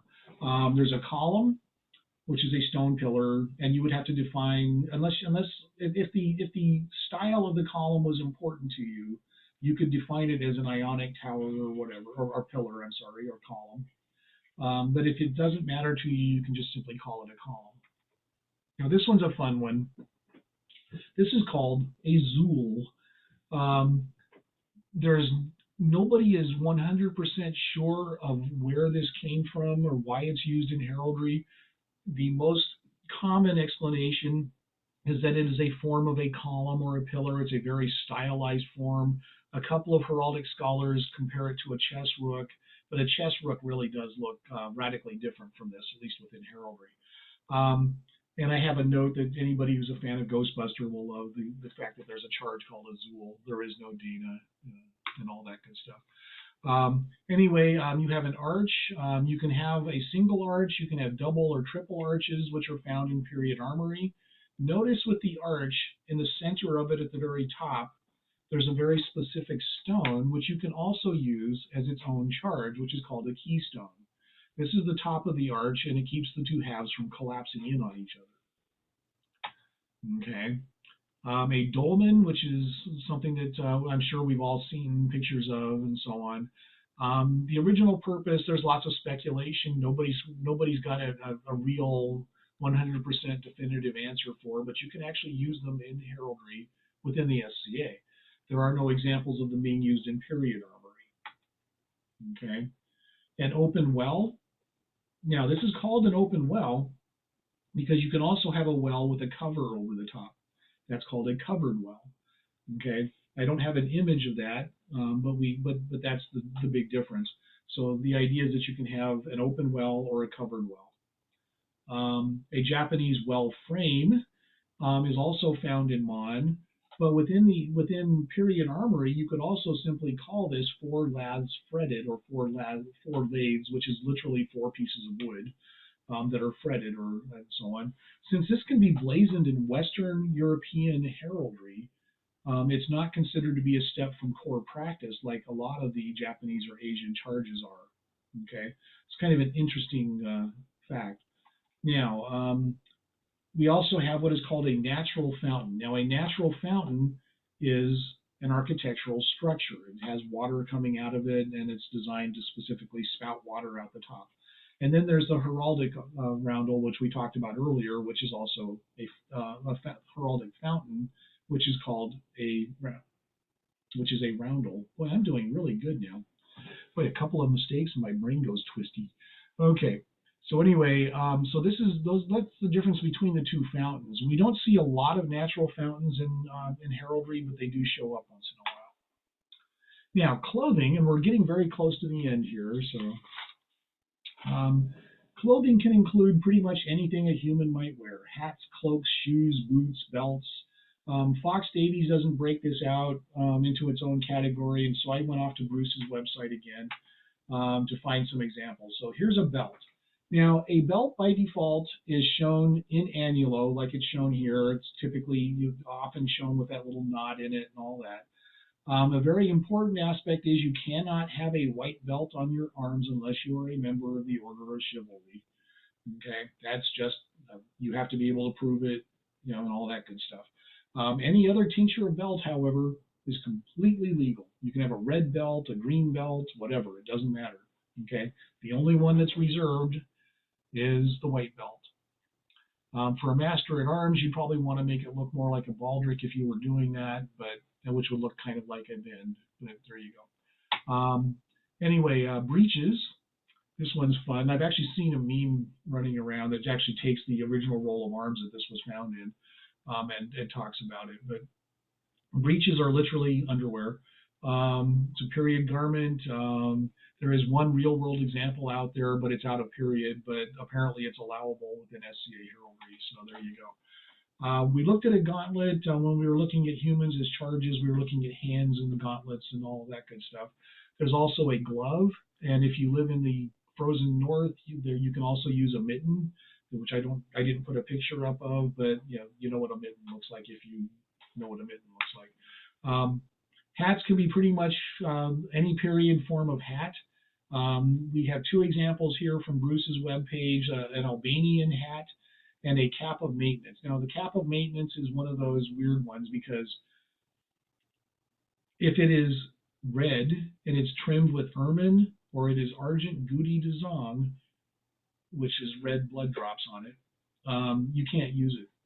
Any other color you can use. Any other color combination you can use. You can have a blue cap of maintenance that has an ermine lining, and it's okay, but it can't be red. Okay, so, and that's because it's reserved for the Order of the Pelican. So there you go. Now, this one is kind of fun. This is a sleeve. It's called a manche, and it comes off of the side of coat hardies and so on. The part that is interesting is that it isn't real obvious where the wrist comes out, but if you look at these at the top left side of the charge on both versions, that's where the wrist would come out. So the arm and the wrist would come out of the sleeve from there. So you basically, the bend in the first one is where the elbow would bend, and so on. These are very different in appearance, but they are still called manches. This is where artistic license gets to be loads of fun because Aldith, for example, really hates the one on the left. So the example of her arms that I'm using over here on the right is what she prefers. So it's one of those fun little bits. So you can also have a manche with a hand issuing from the cuff, which would then be called a dextrochere, which would make it more obvious that it was a sleeve or something, but there you go.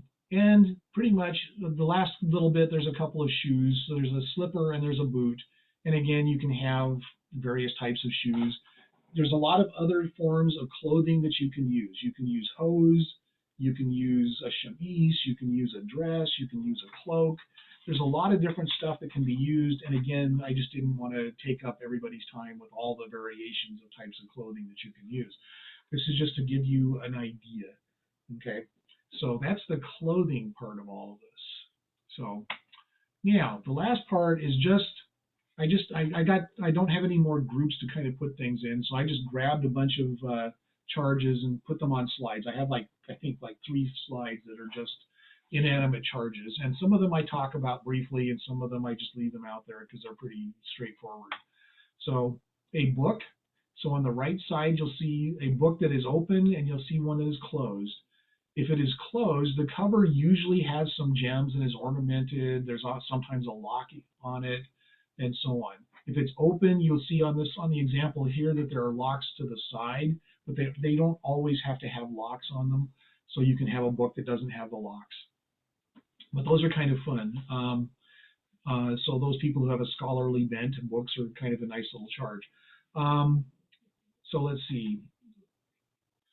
At the bottom, we have an anchor, which is pretty straightforward. There's not much that needs to be said about an anchor.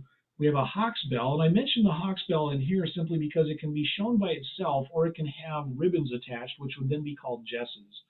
So you can have a hawk's bell jest azure or something like that. So you could then define the color of the ribbon that was attached to the hawk's bell. A church bell is pretty straightforward: square buckle, oval buckle. I wanted to show you just different shapes of buckles. They're all buckles, right? Caltrop, nasty little weapon used against horses. Over here we also have a chess rook. So if you were to look back at the Zool, you can see that these are radically different in appearance. And then there's a clarion, which is a musical instrument. And you can have various musical instruments. I chose not to try to put together a slide of musical instruments on top of everything, because again, I wanted to eventually end the lesson at some point. So, but you can have harps, and you can have recorders, and there's all kinds of other musical instruments that you can use. So some more inanimate charges here. So again, we have some odd ones. The escarbuncle, I was really confused by, so I went digging starting at Fox Davies and found that there was an actual explanation. I've seen these showing up in various resources on Heraldry, but I never really hunted down what they were. This is based on the iron bands that are sometimes used to strengthen a shield. And so this is the pattern. So the idea that somebody would create this thing and then bolt it down to the shield, which would make it stronger for the purpose of going into battle. So there you go. The fetterlock is an early example of a padlock, and that actually kind of looks like some bicycle locks these days. A fleam is a bloodletting tool that was used by surgeons. It was also used for the chirurgeon's office in the SCA. The badge, I think, is actually still registered, but the office has been closed for some time now. The grenade has flames on top. Otherwise, it would just look like a roundel. A harp is pretty straightforward. I didn't actually say anything about that. The horseshoe on the far right, I just wanted to briefly mention. In heraldry, it defaults to the points down. There's always the nail holes in it. But for some reason, there's this whole mythology out there that if you attach a horseshoe to your door frame or whatever, you would attach it the other way around so that it would catch luck. And that doesn't show up in heraldry. It doesn't show up in any of the explanations of a horseshoe. So within heraldry, that particular mythology doesn't exist. So there you go. So this is the last set, and again, I'm trying to show you a range of types of inanimate charges here with these last few slides. So the mill rind is fun. That's the number 542 here from Fox Davies, and Fox Davies describes it as the iron from the center of a grindstone. And my first thought when I read that description was, oh, of course, very sarcastically, because I would never have guessed that that came from a grindstone. But then I've never worked with a grindstone, so there you go. Okay, so anyway, so a rainbow. Now, a rainbow ends in clouds. I was going to use the Fox Davies image, but it's a lot more flat than this. Doesn't have as much of an arch to it, so I wanted to use the one that Bruce put up on his website. It's an arc, fesswise, embowed to chief, the ends terminating in clouds. So a rainbow has to have the clouds. It's part of the charge. Okay. There's standard colorations. The default heraldic rainbow has 4 bands. And so I give you the colors, and if you go, and this is the colors are going to be based off of whether you're using a light field or a dark field, because the outside colors have to deal with the rule of tincture. Okay. Anyway, they're kind of fun. And then he also talks about a natural rainbow. I think I put the notes on that. That's in the notes for the slide. A natural rainbow actually has 7 colors to it, and he defines the colors and so on. And there's 3 different types of ships shown here. A lymphad, which is a very specific style of ship with the sail furled. There's also a ship, and in the case of that one, the sails are not furled, so you don't have to say anything about the sails. And then there's a drakkar, which is a Viking longship. Okay, and we're all familiar with the idea, and you'll notice that one even has a dragon's head on the front of it. So. A water bouget, which is the one next to the end, is a very odd-looking charge. It's a very stylized charge. It's 2 leather bags or 2 leather bottles carried on a stick over the shoulder. So the idea is that you have that harness to put over your shoulder to hold that while you're carrying water. And if you've ever carried water, it's heavy. So I can sort of see it, but it's a very weird-looking charge. Very, very stylized. The Catherine wheel. You can have regular wheels, but I'm throwing out the Catherine wheel. It's the symbol of the martyrdom of St. Catherine, and those curved bits are knife blades. They were used in her martyrdom to get her to confess or whatever they were trying to do. So it's kind of a nasty if you realize that's what those are, but otherwise it's kind of a cool looking charge. So there you go. So that's what we're talking about with all of this. The inanimate charges is a massive category. And again, it's just there's just so much. There's a bunch of headings. These are headings out of the SCA's Ordinary and Armorial database: clothing, geometric charges, musical instruments, stars, tools. I didn't even look at tools, really. Hammers, anvils, all of that kind of stuff. Shovels, and so on. Weapons, and then there's the category other, which is literally a catch-all category. Anything that doesn't fit the other categories. So there you go. There. I'm not going to talk about offensive charges because they're not allowed to be registered. And there are some charges that are restricted, like laurel wreaths. They're reserved for use in branches. And that was done long before the Order of the Laurel was created. Well, actually, not that long. But anyway, the laurel wreath was used for branches, and so we can't use it. Even members of the Order of the Laurel can't put laurels on their device. So there you go. But the restricted charges include all kinds of fun stuff. So, there we go. Anyway, so now that I've inundated you with a mass quantity of information, does anybody have any questions? Yes. So we talked about lightning and we talked about fire and we talked about sun, but I maybe have blinked and missed it. Did we talk about like wind and snow and rain? You can use a snowflake, but I don't think that you can just use snow by itself. I mean, snowflakes are acceptable. Okay. The trick with snowflakes, of course, is that no snowflakes look alike, right? But as long as it looks like a snowflake. I mean, I have an escarbuncle because that was the closest thing I could find to a snowflake. Okay, yeah. It is possible to do a snowflake, but there is no standardized form. So Okay. that's a little tricky. Rain would literally be a somme of goots, of white goots, because goots that are white are meant to represent water, right? So you could have Okay. a goody de larmes or whatever, I think would effectively be rain if you put that on a blue field. True. Okay. You could do something like that. Wind, actually, there is a charge for wind. It's a cloud that has a face where it's blowing the air. I didn't think to even hunt that one down. I know it's out there. I know what you're talking about. I just didn't Yeah. realize that was actually medieval. That's cool. Yeah, it is an actual charge. It shows up in a couple of places, and like I say, there's so much I just kind of couldn't find everything or couldn't think of everything. Oh no, that's totally fair. So, but for weather, those are the biggies. My I other don't think question was about the weapons. Yeah. Because like the arrows, you could do the 3 stuck together that are tied Right, together in the middle. Yeah, the sheath of Can arrows. Yeah. yeah, can you do like two different weapons crossed? Oh yeah, yeah. And the next lesson I'm going to talk about positioning of charges and so on. But yeah, you can have two weapons in Saltier, and they can be two different weapons. By default, they tend to be the same weapon. So if you look at the badge for the marshal, it's two swords in Saltier. Right. There's two swords crossed in Saltier and so on. But you could do two different charges there instead. You could do a sword and an arrow or something like that. Okay, cool. Thank you. Sure. Yeah, like you say, there's the heraldry. While there's a lot of rules, there's a lot of flexibility too.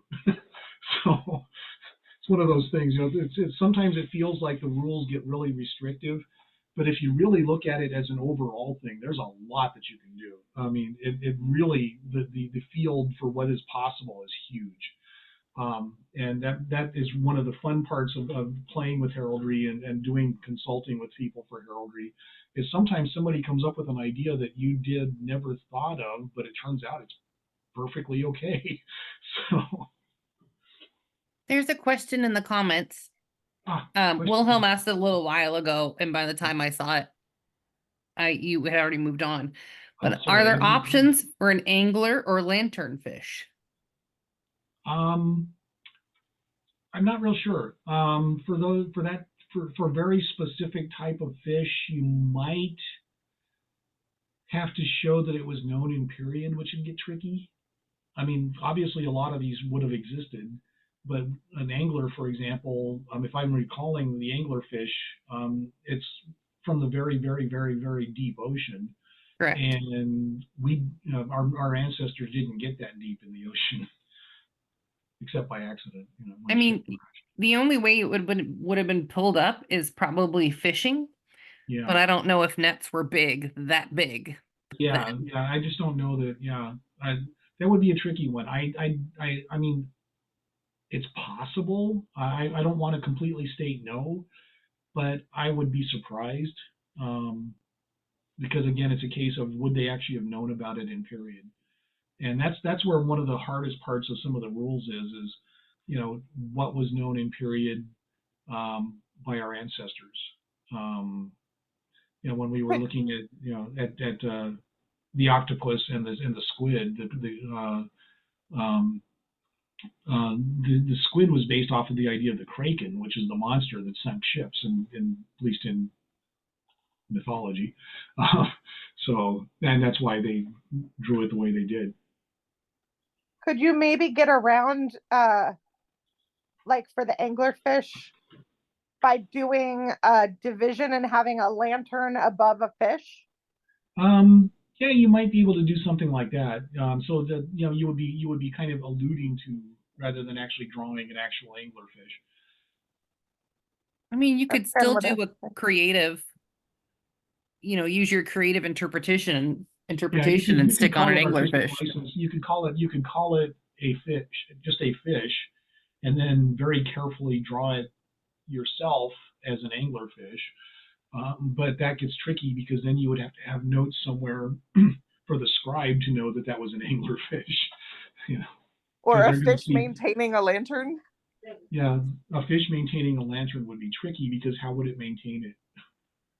In its little fin. His little fin, little It's fish magic. wandering the seas. Little fish looking for honest fish. Yes. Sorry, weird reference. So yeah, yeah. That is an interesting question though. I honestly don't know. That's one I don't want to give an out and out yes or no answer to because I really don't know. It's worth I mean if you want to try it you can but I wouldn't guarantee it would pass. That's the only thing I can say.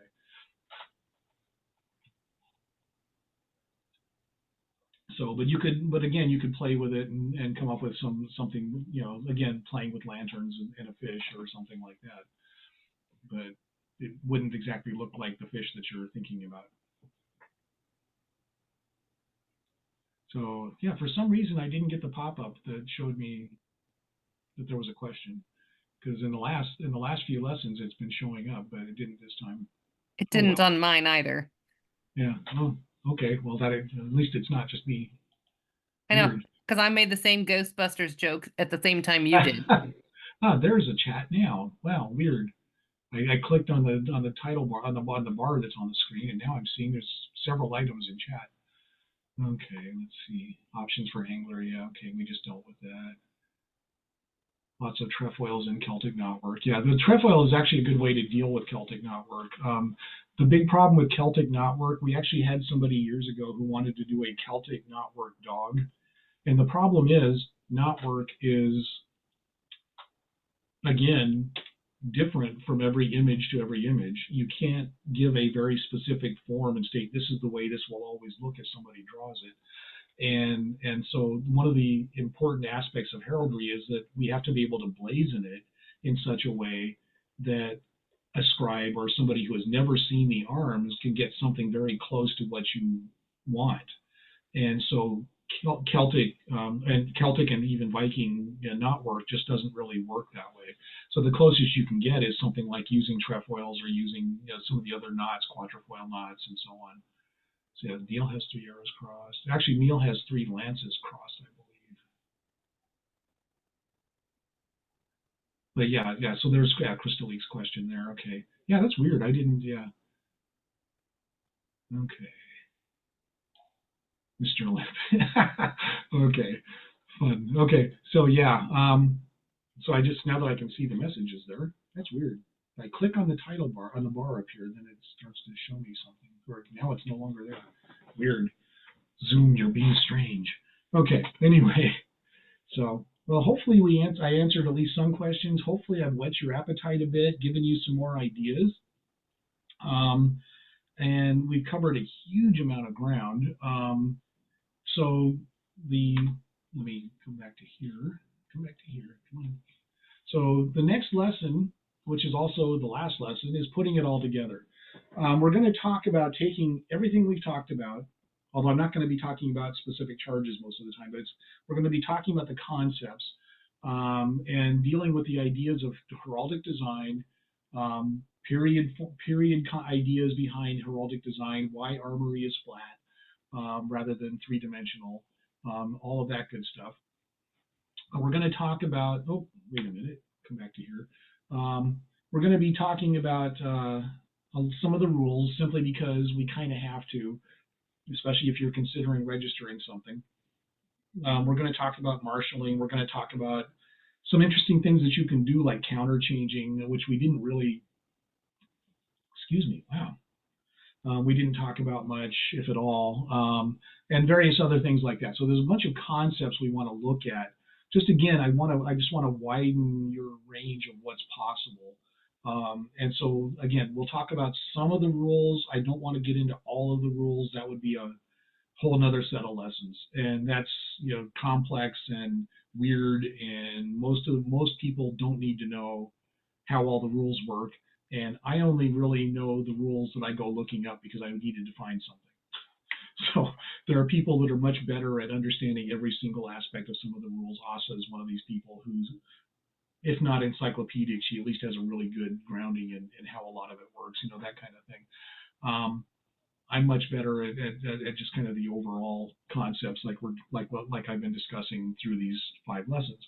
So anyway, like I state, the next one and the last part of at least a good part of the last part of that lesson, we'll be talking about how do you design your own heraldry. And it gives you some ideas for, start with the field and all of that. So there's a lot in that lesson. It's not as big as this one, but there's still quite a bit in there. So anyway, that'll be in 2 weeks. The notes from this lesson will be up online shortly, and Sarah will get the video up when she gets a chance. I know she's usually got a bunch of stuff that she's doing, and it has to go through. I should get it sent in tomorrow. Okay, well, yeah, but it has to go through Kingdom IT. Yeah, this is true. Stuff, so it'll be up there. Once we know it's up there, it'll be added to the page that has all the notes. So here's the resources. I do mention the T.H. White Book of Beasts at the bottom, simply because it's just a fascinating book. Honestly, I spent a lot of time. Actually, I spent a lot of time today going through that and hunting down some of the stuff that I typed up and put into the notes for some of the slides when we were looking at monsters, simply because there's some really fascinating explanations of where some of these monsters came from and how they were perceived in period. And it's just fascinating stuff. So anyway, so the last lesson will have all the resources used for all the lessons. So that slide has got a lot on it. But this one is just the stuff that I used in this lesson. So there we go. So we can probably stop the recording. I'll do that just a second. Okay. That's okay.